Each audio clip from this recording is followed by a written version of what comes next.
Ulan sen Gürcistanlı olan, Brazil'de yaşayan, tutsak olan değerli kardeşimiz Samir'in adına əsas oldu.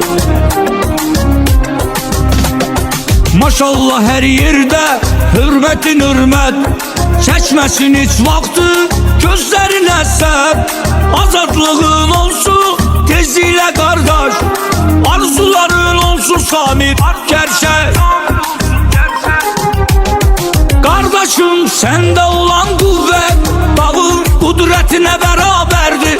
Samir ezziyetle kazandığın hürmet dünyanın şöhretine beraberdi.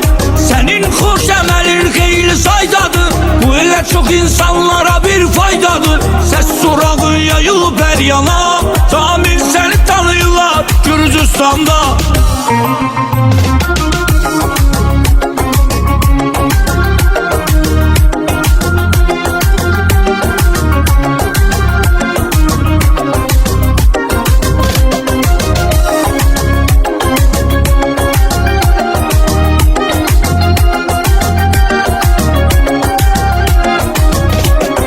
Maşallah her yerde hürmetin hürmet, çekmesin hiç vakti gözlerine sep.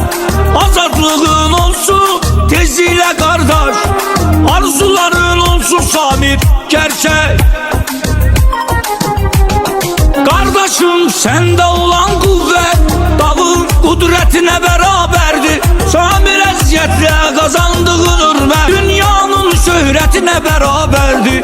Senin hoş emelin hayli saydadır, bu ile çok insanlara bir faydadır. Ses sorağın yayılıp her yana,